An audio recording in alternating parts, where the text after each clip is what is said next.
Hello, and a very warm welcome back to the Gimme Wrestling Podcast. My name is Ant, and I'm joined by...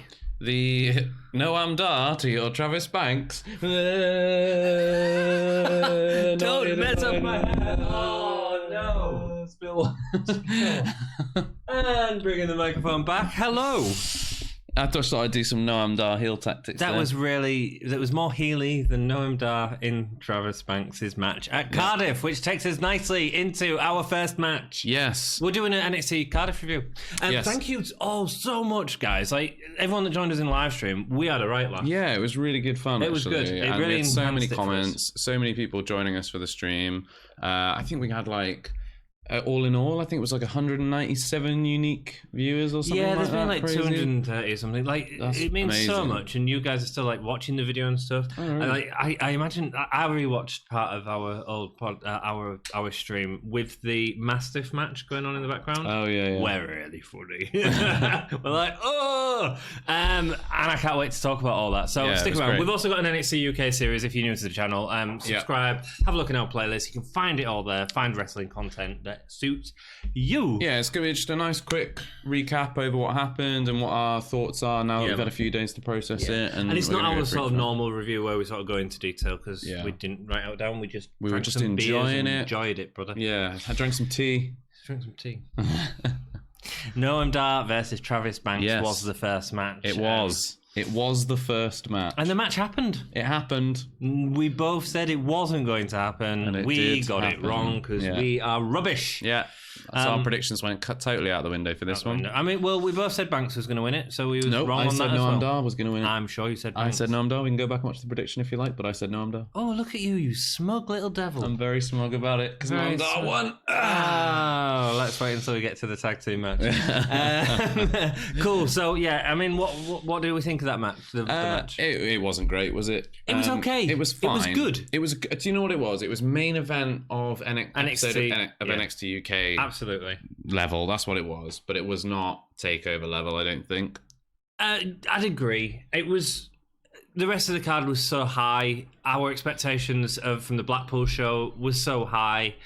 This seemed a little bit lackluster, if I'm honest. But then I also think the build to this match has been terrible. It was thrown together in the last 2 weeks, really, wasn't it? It was, yeah. So, I mean, I would have been more interested to have seen Noam Dar versus Kenny Williams, yeah.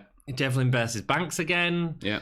Any of them, or get rid of this match entirely because it felt like there wasn't much consequence because there hadn't been any build. I think it should have been Rhea Ripley versus Piper Niven. That is exactly what I would have put on as well. Have another female match on the card and two people that have had a long story going through. Yeah. You know, there was so much build. There's been so much build for Rhea Ripley, Piper Niven, and yet 2 weeks of Noam Dar and Travis Banks just seems to circumvent that entirely, which to me makes absolutely no sense. Yeah, man. And it wasn't a great match. There was no heat going in. It was fine, but it wasn't very exciting. Yeah, the wrestling was good. There was quite a few slices of heavens in it, one off the steps. We never got to see Dar. He was doing that injury angle at the start of the match, where he never did that again later on. No, he just won clean. And then, Travis Banks went for the slice of heaven, didn't he? Again off the turnbuckle. Dar sort of kicked him and then got the roller Nova. Nova roller. It was good. It was a good match. It was fine, I think. Good match.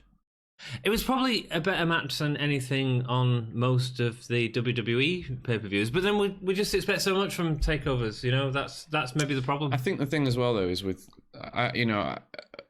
if we take SummerSlam, for example, I would rather watch those matches because the build was right for them, and there was at least some kind of emotional payoff connection, for it and connection. Whereas with this, it was 2 weeks of I think you're rubbish. Well, I think you're rubbish. And then the match did nothing to sort of further it. Nothing. There was nothing going forward. No. That's why I was even more disappointed that Banks didn't win because at least that would give him some sort of platform, and he's just sort of been buried again. Yeah. Well, for me, Noam Dar was the right call. I think at least in my mind, Noam Dar was the right call because I think he's the biggest star, and you get more from building him to eventually have him beaten by someone else than you get for giving it to Travis Banks now. Cool. But again, not enough was made of that either way. So. Next match, good match. Good match. It was a good match. Let's not be down, you know. I mean, it was a good match. Ilja Dragunov versus Cesaro. Yeah. Absolutely no build to this. Nope. It must have been an awful match. No, it was fantastic. It was fantastic. It was absolutely amazing. It was so much fun. Yeah. Right? Lots of the uppercut versus the torpedo strike of Dragunov. Absolutely. Giving him more time in a match meant that the craziness worked a lot more. Yeah. Instead of it being like a 2-minute squash match where he's sort of all we really see is him going, bleh. It works better in this. Cesaro looked incredible. What was it? 41 swings that the crowd Something really crazy enjoying. like that, A lot of fun, man. A lot of fun. Great to see Cesaro working at a takeover level. Yeah. This is the best match I've seen from Cesaro for such a long time.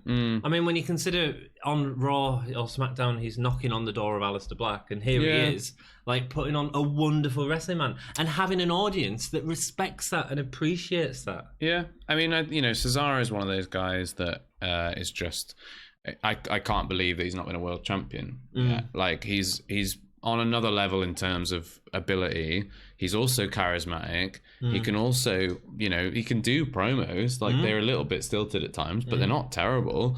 And he's had an incredible tag team with Sheamus over the last sort of couple of years. So, I don't know why Vince doesn't give him the opportunities that he should be afforded. But in terms of this match, incredible. We got to see Cesaro at his most Cesaro. It harkened back for me to his matches with Sami Zayn on NXT. Or his best of 7 really with Sheamus as well. That was really good. I mean, he really put on the best matches I've seen out of him in years. To be honest. Yeah, I mean, he's always good. Has good matches, but he never gets time to really like. Yeah. I think wrestle the way that he likes to wrestle, and I think that he got the time to do that here, and it was a really good match. I think there was a slight niggle for me. That was we'd just seen Ilja Dragunov lose to Cassius Ohno a couple of weeks ago. Now, unless they make a thing of that in the coming tapings, and because obviously there was the Kings of Wrestling tag team, which was Cassius Ohno and Cesaro, if that is the link to how they both beat Ilja Dragunov, that'd be really interesting. Brings them together as a really tag team. That'd be really cool. But I happen to know, obviously, because on Monday Cesaro was on Raw. Yeah, he won't have been at NXT UK taping, so that's not going to happen. So for me, that was a little bit disappointing because obviously, the Kings of Wrestling would have been a good angle to take. I expected them to take that angle. And seeing Ilja Dragunov literally lose 2 weeks previously to only then make it onto a takeover just felt a little bit like it would have been cooler, I think, if his win streak had continued. So do you think it hurts Dragunov this match? No. I think that the booking should hurt him, but the match was so good and he looked so good in it that he has overcome that. It's really one of them points where you're going out there, you're losing, it's your chance to do as well as you can, and they both did. They both look like $1 million. It's the most interested I've been in Cesaro for years. It was the uppercut neutralizer that got him the win, and they shook hands after the match. And he did that thing where he was gonna is he gonna attack him or not? Shook hands, Cesaro whispered sweet nothings into his ear. Yeah, it was nice. It was a really nice finish to the match, and it's sort of like almost his seal of approval on the Ilja Dragunov, which is a nice touch. I think we can expect to see great things from. Yeah, it does for me. Definitely, I feel he's been humanized a lot. Yeah, which is what he needed. Like because he had time. Yeah, the crazy thing was interesting, but it was too much for me. He did the crazy thing. It was just spread out over the right amount of time, I think, is the difference. Yeah. So, I'm really excited to see what they do with him going forward. We'd seen him humanized by the end, and I think that was important for his character going forward, for me to be interested in seeing where he can go from here, I think. Cool. Yeah. I think there's good things for Dragunov in the future, and can't wait to see where that goes. Definitely.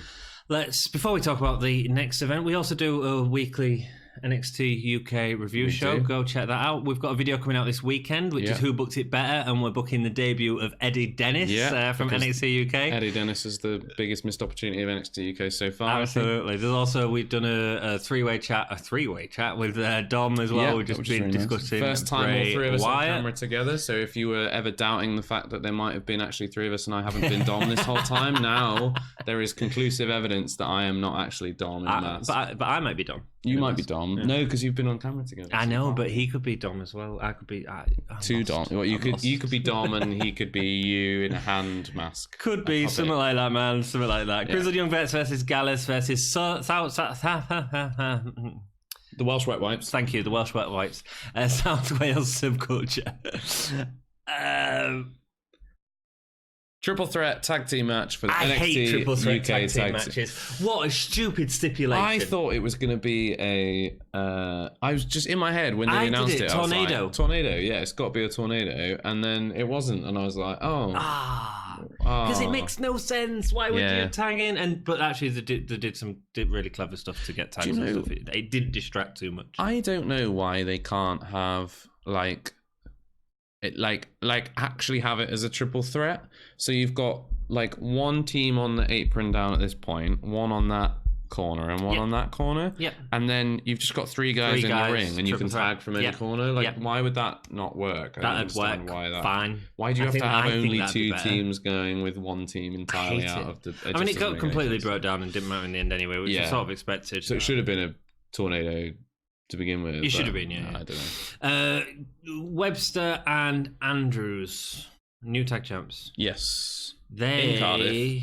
They had a star-making turn this night. They did so good in this match. Yeah, they were fantastic. Flash Morgan Webster really stood out as well. Stepped it up, man. I think they had to, though. They were in Cardiff, and they're both very talented guys. And I think if they hadn't have brought their absolute best, it would have been a shame. Mm-hmm. This was their time to shine, and they took the ball and they ran with it, which is fantastic. Yes, good for them. Good for them. I really didn't predict them winning. I thought it would have been. I thought it was too cliched. I did. But you did get the prediction on them winning. I thought Gallus would win. It made sense, man. It made sense with the heels winning the next two matches as well. It definitely made sense. Yeah. Or the next three matches actually. The heels won the final three matches. They worked incredibly well with Gibson and Drake. I really enjoyed all of Mark Andrews' stuff with Gibson and Drake. My problem with this match is I don't think Gallus should have been anywhere near it. I think that you couldn't have had the match that you had without him. Okay. I think that you would have had a great tag team match between Mark Andrews, Flash Morgan Webster, Zach Gibson, and James Drake. But I think that there's something about it being three teams that just leads to that chaotic element that means that it makes the match more unpredictable. I think it was more the fact it was Gallus. Had it been Imperium, I might have been more interested, but I just don't feel like Gallus brought much to the match. They were the boring cement in between the bricks. Okay. They were there for the catches. They were there for the big power moves. They were there to look kind of dominant and aggressive and strong, but not to do much of the interesting tag team wrestling. Grizzled Young Vets have got an incredible tag moveset. Yeah. And the Welsh Wet Wipes have also got an incredible repertoire of offense that they use in both tandem, singly and together. Yeah, together and on their own, and they are capable of crazy stuff like those teams. But none of those guys are big, powerful dudes. No, I get that, but and I think that's what Gallus. Wouldn't you have preferred to have seen Imperium in this instead of Gallus? No, because I want to see Imperium win in dominant fashion when they do, and I think that really the Imperium holds all the gold is going to be the next step of Imperium. I think their current step was just defeat British Strong Style. Yeah. Now it's going to be we're targeting, and now that we've got the championships on the faces, it makes a lot of sense to get them fed to Imperium. Neither of us can wait for that, man. Yeah, I think it's going to be. I mean, those matches are going to be fantastic, and they've got so much story to them as well because of the initial Imperial, when Aitner and Bartel were first put together as a tag team on NXT UK. It was those two that they went up against Flash Morgan Webster, and so there's already history there. They had a really good match actually at the Takeover tapings last time that was shown on the so. Can't wait to see that. Yeah, I thought it was a great match. It was a wonderful match. Yeah. It was fantastic. I mean, there was so much good wrestling on this card. As a side note, I'd say, because people are going to ask, I'm sure, I saw All Out. I preferred Takeover Cardiff. Yeah. I think this was one of the best pay-per-view shows of the year so far. I think it's been fantastic. In probably I can't decide whether it was better or... I think it was slightly better than Blackpool. I think it was better I than think Blackpool. it was slightly better than Blackpool, and Blackpool was such a high standard, you know. Blackpool was really good. I think the problem with Blackpool was that the main event was a real letdown. Yeah. But that first tag match was amazing. But the first tag match was incredible. So I think yeah, like, and the women's match was great as well. Yeah. But honestly, these two matches straight after each other, wonderful. Really good. Some epic near falls all the way through the match. Stun gun hit with perfection. Didn't see it coming. It was constantly like, oh, that's the Welsh lads' chance. That's when they're gonna. Oh, they've lost the chance. Yeah. And to see them fight through that and sort of keep going through that was really interesting. It made for a really dynamic match. Yeah, there was several points where I was like, they're building to the finish here. I can see the finish building. Yeah. And I think that's why Gallus was integral to that. Popped up behind. Yeah. I was like, oh, that's sneaky. And then they took too long on putting people away, and you know they tried to do that like really cocky dominant like they hit the finisher and then I was like, my god, that should have been it. The ending was real nice as well, where the Grizzled Young Vets hit Ticket to Mayhem again. It was like, that's it. He instructed Drake to go and attack Gallus on the outside, which was because he's so clever as Gibson as a wrestler, and then in comes Mark Andrews from the sky with a beautiful shooting star really press, and then using so well timed as well. He hit it on like 2.9 as well. Man, it was beautiful. Good match. Yeah, fantastic match. And I think that's why Gallus were really important, because they added that like unforeseen element to it, where you like where Grizzled Young Vets and they and the Welsh Wet Wipes could be in the ring together like fighting, and then it's Gallus appearing from behind. You go like, oh, I forgot they were in the match. Yeah, and like now is a new element added in. We can't. I think they picked this. I think it was a well booked match. Don't get me wrong. I don't think that they were as impressive as either of the other two teams. No, they weren't. But I think that they picked their moments really well. Yeah, and it made me go like, they could just steal it. Yeah, I suppose maybe that's what the threat was all the way through. And I think, I can't wait to see Mark Andrews and Flash Morgan Webster versus the Grizzled Young Vets in a rematch, which I really hope happens soon. I think it will. That'd be cool. We might even see it in Hull. It'll be when we go see it. I think it'll be on the tapings. I think they'll have the most recent tapings, the ones at the takeover. Maybe so. I think they'll do a rematch on them. Cool. Next match: Joe Coffey versus Dave Mastiff. Last man standing. This was so much fun. This was just great. This from was start fun. to finish. We knew it was going to be. We said it was going to be a show stealer. Yeah. I genuinely think it was. I mean, I think for me it was my second favorite match on the card. It was just so much fun. It was. From the opening of the ring breaking, it was like in the first like 3 minutes the ring exploded. Exactly, and from that's there what you just we knew it was going to be an absolute. We have maelstrom. that. So go watch our reaction stream. Put it on with that, and go watch it with the match, because our reactions are hilarious. We was like, oh my god, what's just happened, and it really invested you in the match straight away. Yeah. And then they went out on the side. They fought a lot on the side of that ring. Yeah, weapons come out. Snooker cues. They left the ring, and I don't think they ever went back into it. No, they didn't. Nope. Because they broke it. Yeah, that's true. There was a funny point where Coffey tried to get back onto the turnbuckle as well. Oh, yeah. Like, did the funny folly thing. That he falls on he always falls on a takeover. I think the idea was it's because the ring ropes had broken and it didn't have the rigidity, but I still found it funny because of the last takeover. Balls. It was really clever, though, that ring break, because, like, with that happening so early on, there was no way you weren't grabbing everybody's attention. Yes. You know, because from that point on, you're like, okay, they mean business in this match. It's not going to be like a bit of a wet fart of a last man standing match. They're really going for it if they're prepared to destroy the ring straight away. Cricket bat. Good old-fashioned British cricket bat. We got the spear through a table, the cannonball through a table. Yeah. The weird but hilarious jousting spot with they both held chairs and ran into each other. I mean, look at us. We're getting excited just talking about it because it's so funny. The bit that made me cringe so badly, though, was the big back body drop onto a pool ball. Like there was a pool ball on the floor, and he back body dropped him onto a pool ball. And I was that's going to cause internal hemorrhaging. Like, that's what that's going to do. And he tried to stab him with a pool cue. Do you remember that? He did, yeah. He broke a pool cue on his back and then went to stab him with it. Hilarious. I was like, what? Hilarious. It was so much fun. I loved it. I've never been a huge Coffey fan or Mastiff fan, but this really, it was everything it needed to be. It was great. Mastiff has had two great great. takeover matches. He has. One with Eddie Dennis and one with Joe Coffey, and they've both been fantastic. They have, yeah. Really the fight on the commentary table, then they don't go through the table, and then they which go always right looks worse when it doesn't break because they bounce off it really horribly. Yeah. Then they go up to the top, and I thought, oh, maybe someone's like done the latches for the table to actually make it break. Yeah. No, they had more tables set up, fall through the tables. Yeah. Counting to 10, a last man standing match. It was a great last man standing match. Yeah. It was so fast. Sometimes they can get really stunted. Yeah, in the counts, but this was just the counts were pretty like there was only about 4 or 5. There weren't many. It was like 4 or 5 serious ones, and then and then as Mastiff was standing up with Coffey, Coffey leaning kicked on the like, flight case away. Cases, yeah. He just shoved Coffey the flight got the case, win. so Mastiff just sort of fell over. We both called it, man. Yeah, we both called that. We both said Joe Coffey needed to win that match. Yeah. The last match you said Gallus and I said Southwest. Joe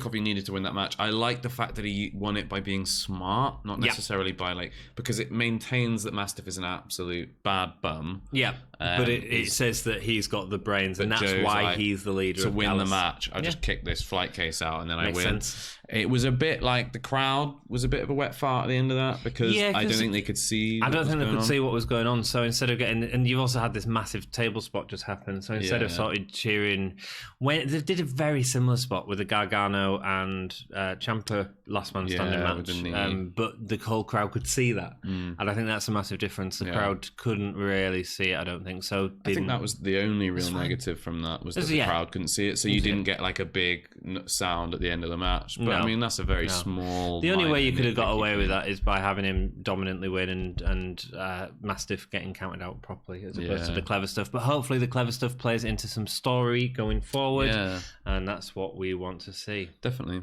Great match. Next match. Kaylee Ray versus Toni Storm.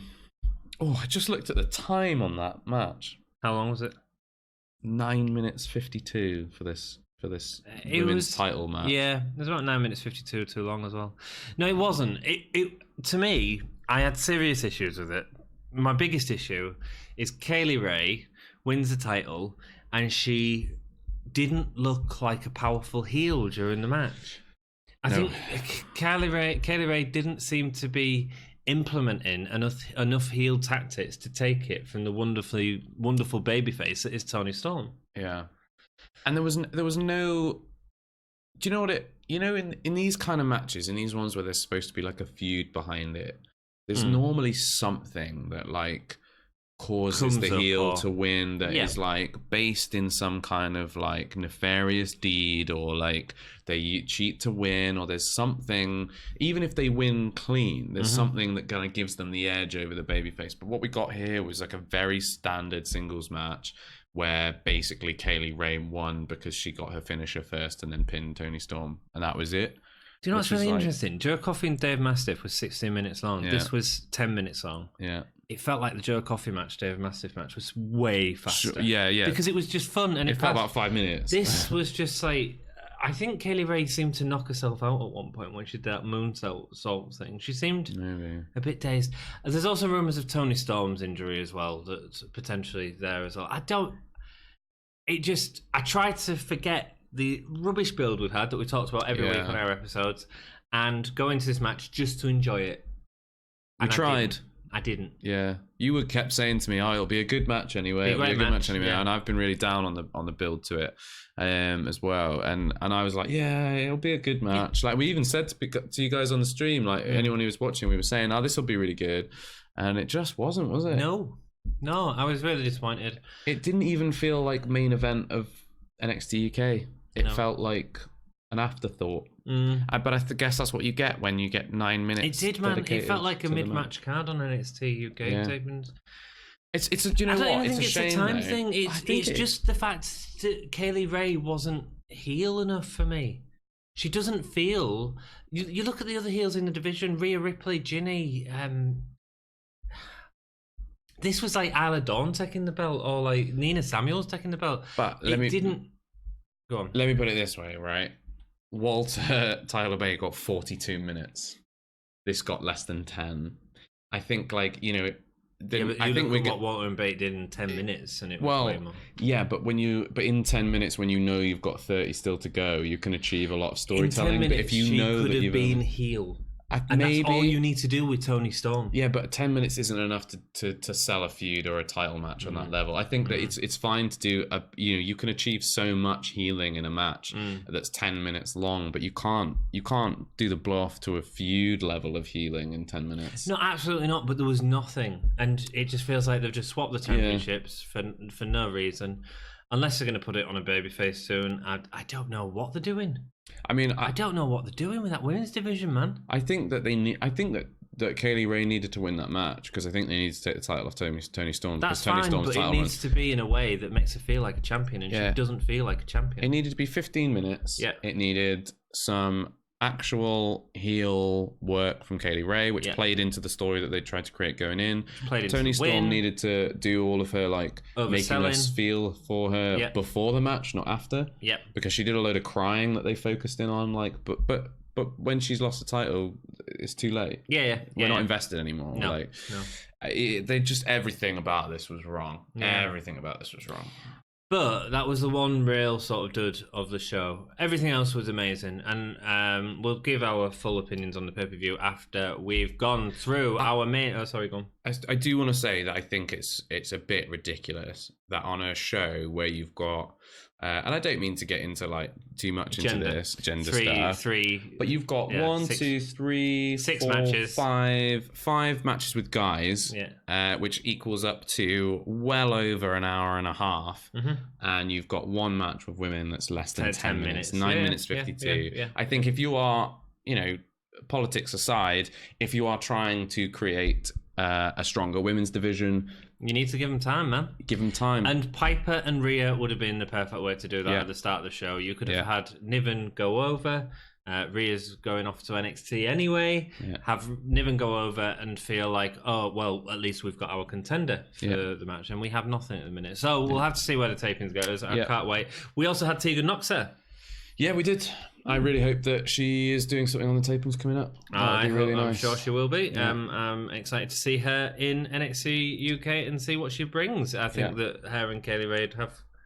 I mean, it makes sense for a new babyface. I don't know. They're going to build her up, or they're going to nip him first. I don't know. I could see them putting her straight against Kaylee Ray.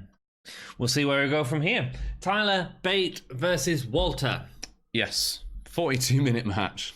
Absolute... It was great, wasn't it? Psychotic levels of brutality in this match. Wonderful storytelling. Yeah.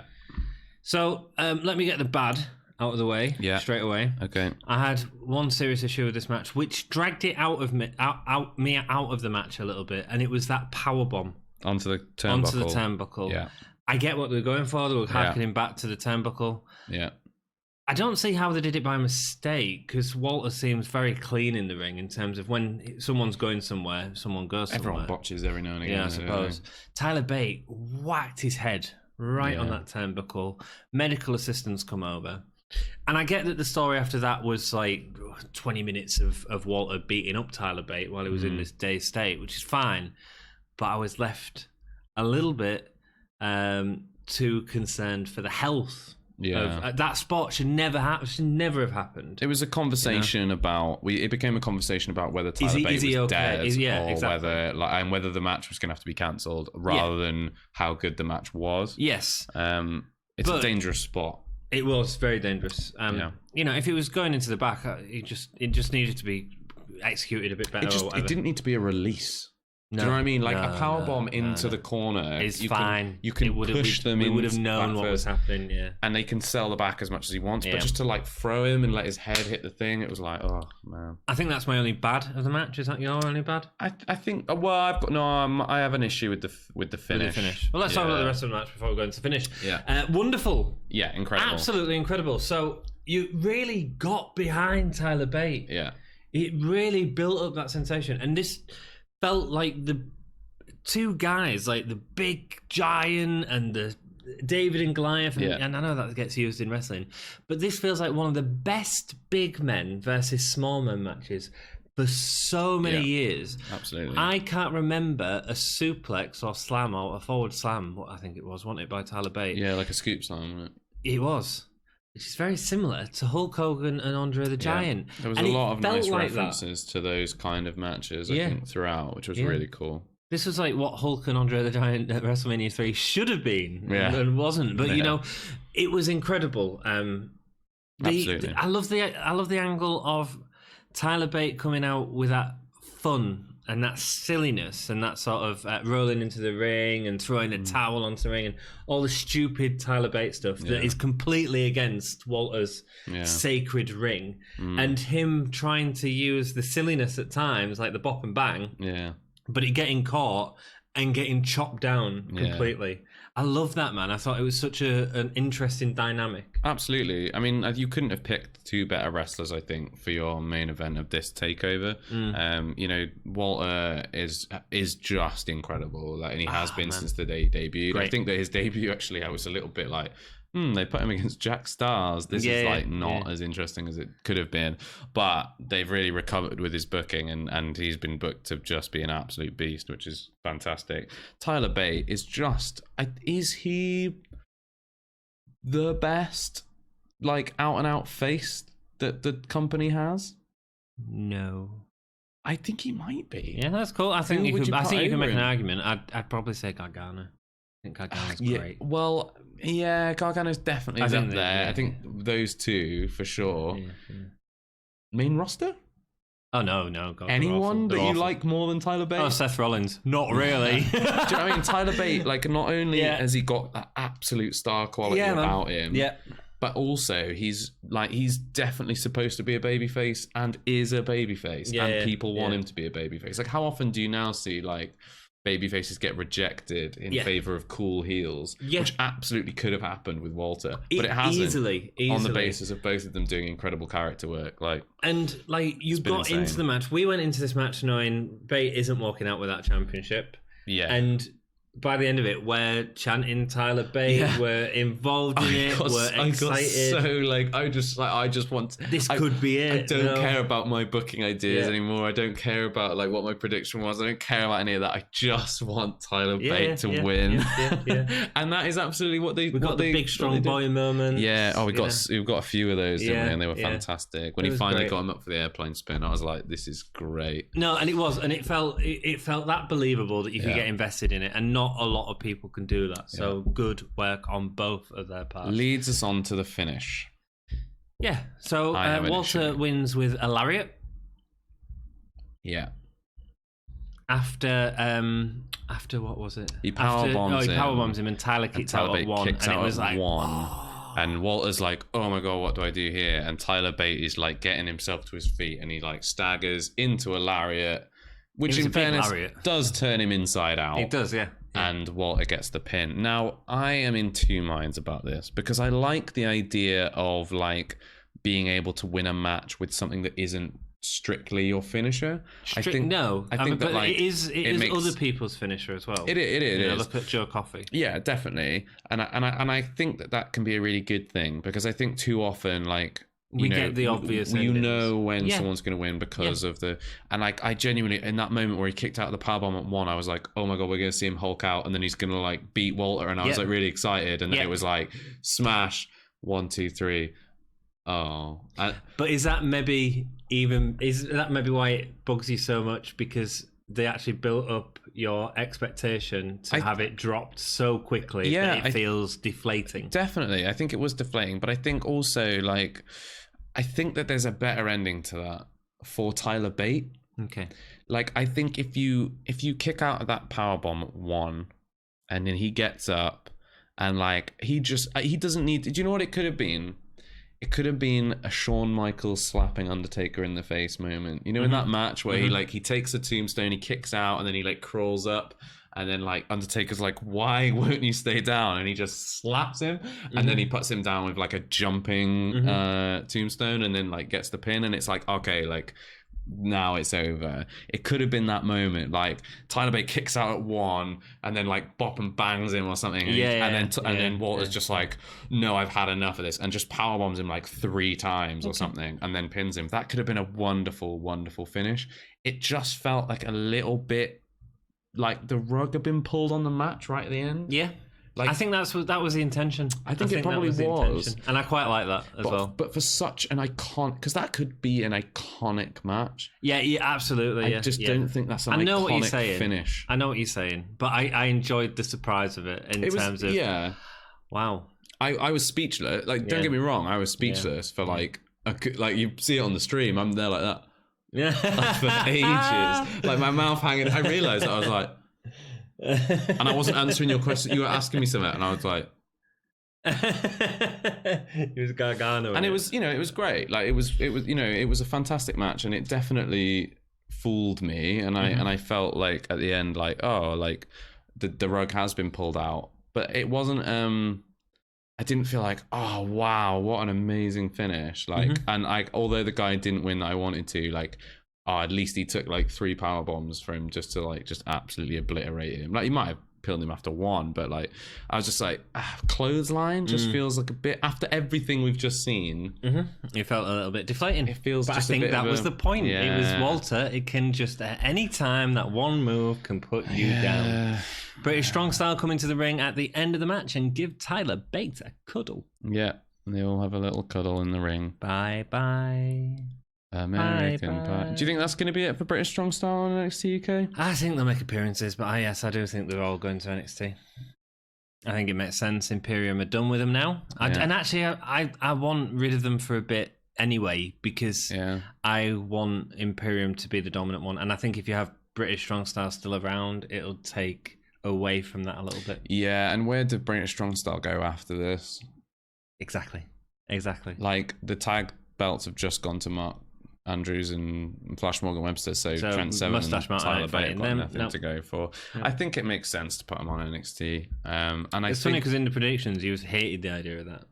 No, it wasn't that I hated the idea of moving them. I just don't think that it will help NXT. That's all. I don't think that having those two. NXT, I just great. They are great, but I don't think that it's like that massive star power move. No. I think it's just like another great tag team. Yeah. I would worry that they get underutilized. No, I don't think. Look at the when there was in NXT before, they had a wonderful series of matches with Undisputed Era, and I think that they'll revive that. I would hope so. They won't be at the bottom of They won't be at the bottom of NXT. No. I would hope not. I don't know. It's one of those things where I think that it's like right now with the current landscape of the title pictures on everything else, I think that like it makes sense for Tyler, Pete Dunne, Toni Storm, and Trent Seven to all go to NXT, because actually with that vacuum at the top, we can start building some new stars and not have everybody just farting around in the mid card. Yeah, do you know what I mean? Yeah. So we'll see what happens there. I tell you one thing though, we've a few people have asked about having a secondary belt. At the minute, I'd say no. We've got rid of it. But Walter's just going to dominate that, isn't it, for ages? Well, yeah. This is the question now: is if not Tyler Bate, then Walter? Who is the one? Incredibly beat Walter? I don't think anyone can yet. Ilja Dragunov might be the one to do it eventually, maybe, but I don't see it. Certainly not now. Devlin would be a good shout if he could turn him face. There's 2 people I'd put in contention for it. Yeah. One would be Devlin. The other one would be Zach Gibson. Okay. I mean, I don't see Zach Gibson being a face anytime soon. No, I don't know. No. But he'd still fight for the belt. I don't know. Who knows what's going to happen? I'd love to see him put Walter in a Shankly Gate, but... And on that note, we're going to leave it there before we start going into Gibson shanking. I think maybe we should maybe do an episode at some point about like who could, because we've talked about doing a top 10 NXT UK wrestlers. Yes, we'll do that again. We did it a couple of weeks after the last takeover, so we'll give us a few weeks to watch the latest episodes, and we'll do a top 10 NXT UK wrestlers from this point. And we've just done a round table episode as well about The Fiend. Maybe we should do a round table episode about who could conceivably beat Walter. We do it in our review shows. We'll get it done in our review shows. That is true. What we'll do, we read out all your questions and stuff from this video in one of the future review shows whenever that comes out. So please join us for all of that. We've also got an Eddie Dennis episode coming out, Who Booked It Better, where we booked the debut of Eddie Dennis, so check that out this weekend. That is going to be a lot of fun. We've got you covered for NXT UK. Whoever's watching all the early episodes, there's a guy or girl, whoever you are, who's like watching from episode 1 to 8. I've been that's cool. noticing it on the thing, and I'm like, you're hardcore. Nice, very good. So whoever you are putting our watching watch time up, that's awesome. That's fantastic. And if you're new to the channel, if you joined us for NXT UK Takeover Cardiff, thank you so much for joining us on the stream. It was fantastic. We had a really good time. Really good time. And thanks for sticking with the channel. Subscribe, hit that ring bell. Ding, ding, ding. And you'll get all future updates from us. So thank you so much again. We had a great time. It was good, man. We made it so much better. Yeah. Best show of the year, I think, so far. It's been really Cardiff. Good. Yeah. I've seen All Out. I thought it was better than All Out. I thought the characters stuff on this show was incredible. Fantastic. Keep it. GAHY. Yay.